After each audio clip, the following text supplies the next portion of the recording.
Assalamualaikum warahmatullahi wabarakatuh.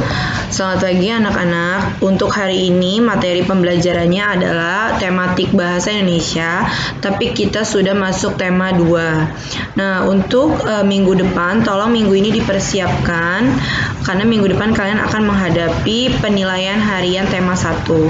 Nah, kita lanjut ya. Untuk tematik hari ini adalah mengenal tema 2 ya. Kita udah masuk bahasa Indonesia.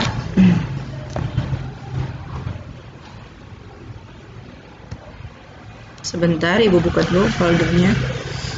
Nah, tema 2 bahasa Indonesia itu yang pertama akan dibuka dengan kata tanya. Nah, kata tanya ini kalian sudah pernah dibahas di kelas 4.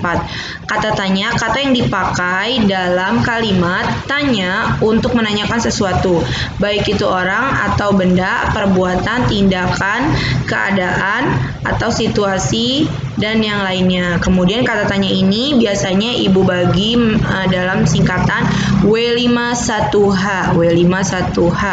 Oke, yang pertama adalah apa. Nah, apa. Kemudian yang kedua adalah siapa. Oke, yang ketiga adalah kapan. Yang keempat adalah di mana. Yang kelima mengapa, dan yang terakhir adalah bagaimana. Nah, ini kamu pahami dulu, ada 6, kurang lebih ada 6, tapi nanti di dalam kata tanya itu tergantung paragrafnya. Jadi kita akan menemukan kata tanya ini ada di satu paragraf. Nah, tergantung paragrafnya. Jadi nanti ada kata tambahan seperti kata tanya berapa. Lanjut ya. Untuk fungsinya, kata apa? Kata tanya untuk menanyakan hal atau peristiwa yang sedang terjadi. Jadi fungsinya ini untuk menanyakan hal, peristiwa, atau menanyakan benda bisa. Siapa? Kata tanya menanyakan seseorang. Nah, ini berhubungan dengan identik seseorang ya, atau pelaku yang terlibat dalam suatu peristiwa. Ketiga, kapan? Kata tanya untuk menanyakan waktu terjadinya suatu peristiwa. Kalau kapan ini berarti berhubungan dengan waktu. Misalnya, kalau waktu itu bisa bentuknya hari, tanggal, tahun, atau jam. Di mana? Kata tanya untuk menanyakan tempat terjadinya suatu peristiwa. Nah, ini berhubungan dengan tempat lokasi ya. Mengapa? Kata tanya untuk menanyakan penyebab. Jadi sebab akibat ini, menanyakan penyebab terjadinya suatu peristiwa. Mengapa hari ini kamu tidak masuk? Gitu. Bagaimana? Kata tanya untuk menanyakan cara atau proses terjadinya suatu peristiwa.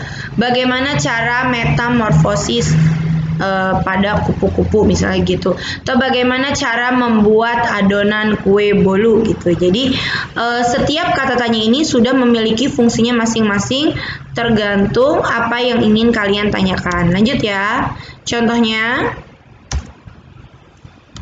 Oke, yang pertama adalah kata apa. Contohnya seperti apa yang dimaksud dengan gotong royong, apa makanan yang sedang kamu santap, apa yang dimaksud dengan kalimat tanya. Kemudian mengapa? Mengapa kau tak ikut acara perpisahan kemarin? Jadi dia menanyakan sebab ya, alasan. Sebab akibat. Oke, siapa? Siapa itu biasanya yang menanyakan orang atau menanyakan orang atau individu. Siapa yang akan mengantarmu membawa rapot di sekolah nanti? Siapa yang bertemu ke rumahmu kemarin malam? Lanjut. Kapan? Kapan itu lebih menanyakan ke waktu ya. Kapan acara wisuda akan dilaksanakan? Kapan kita akan berlibur ke kampung halamanmu? Nah, bagaimana adalah proses, contohnya ini, bagaimana proses metamorfosis ulat menjadi kupu-kupu, bagaimana cara membuat donat. Nah, ini adalah jadi kalau bagaimana itu lebih ke proses atau cara-cara atau langkah-langkahnya ya. Kemudian ada yang biasanya tambahannya kata tanya berapa. Biasanya berapa itu menanyakan bentuknya dalam jumlah, baik itu tinggi badan atau berat badan. Kemudian nah, kita lanjut ke SPOK, subjek, predikat, objek, dan keterangan. S-nya itu subjek, P-nya itu predikat, O-nya itu objek, dan yang terakhir adalah K-nya keterangan. Subjek itu biasanya berhubungan dengan pelaku, sedangkan predikat itu kata kerja, objeknya tujuannya. Keterangannya biasanya dikasih keterangan waktu atau keterangan tempat. Kita coba ya, kita contohkan dulu. Yang pertama adalah Bentuknya subjek atau SP, subjek predikat. Biasanya predikat itu berhubungan dengan kata kerja, membaca, mengajar, memasak, menulis. S-nya ini subjek ya, Bu Lina sedang mengajar. Sedang mengajar itu predikat. Jadi kalimatnya adalah Bu Lina sedang mengajar. Ini bentuk kalimat SP atau subjek dan predikat. Kemudian yang kedua, subjek, predikat, objek, SPO. Jadi ada subjeknya orangnya yang melakukan, predikatnya itu kata kerjanya, kemudian objeknya itu tujuannya. Misalnya petaninya itu subjek yang melakukan, sedang memanen. Nah, bentuk kegiatannya predikat. Padi itu objeknya. Jadi objeknya itu adalah padi. Jadi kalau SPO, petani sedang memanen padi. Jangan lupa kalian catat semua ya contohnya dan pengertiannya. Kemudian lanjut, subjek, predikat, keterangan. Jadi tidak ada objek, langsung keterangan. Wanda itu subjeknya yang melakukannya. Terus predikatnya, kata kerjanya tidak masuk. Nah, karena sakit. Nah, keterangan itu bisa mengenai tentang tempat, terus tentang keadaan seseorang gitu, situasi, kondisi, suasana bisa. Jadi dia keterangannya ya. Wanda tidak masuk karena sakit. Jadi Wandanya subjek, pelakunya, tidak masuk kata predikatnya karena sakit, keterangannya. Kemudian lanjut, subjek, predikat, pelengkap atau SPPL. Jadi pelengkap. Contohnya seperti Ibu Desi subjeknya ingin bercocok tanam, masih ingin bercocok, predikatnya tanam. Jadi tanam itu pelengkap. Jadi dia termasuk kata pelengkap dari predikat. Nah, sedang misalnya contoh lagi, Ibu subjek sedang memasak, misalnya gitu, sedang memasak. Nah, sedang memasak itu predikat, sedang memasak nasi misalnya. Nasinya itu masuknya pelengkap ya.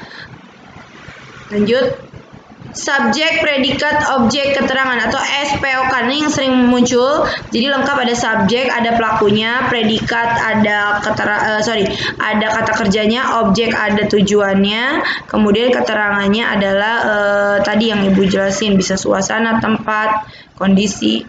Rangga subjeknya yang melakukannya telah memenangkan, predikatnya kejuaraan catur, objeknya sejak umur 10 tahun. Nah, ini keterangan. Jadi dia hanya bersifat memberikan keterangan tambahan. Rangga telah memenangkan kejuaraan catur sejak 10 tahun. Lanjut ya, yang kedua, kami subjeknya membereskan, predikat, kata kerjanya, rumah, objek, bersama-sama, keterangan juga. Kemudian lanjut, subjek, predikat, objek, pelengkap, SPOPL. Tante Lina subjek menemukan, predikat, kata kerja, burung hantu, objek, berukuran besar. Jadi pelengkap. Tante Lina menemukan burung hantu berukuran besar. Oke, cukup sekian dan terima kasih untuk pembelajaran hari ini. Jika ada yang masih bingung, kalian bisa japri Ibu. Tolong semua dicatat catatan bahasa Indonesianya tema 2. Wabillahi taufiq wal hidayah. Wassalamualaikum warahmatullahi wabarakatuh. Selamat pagi.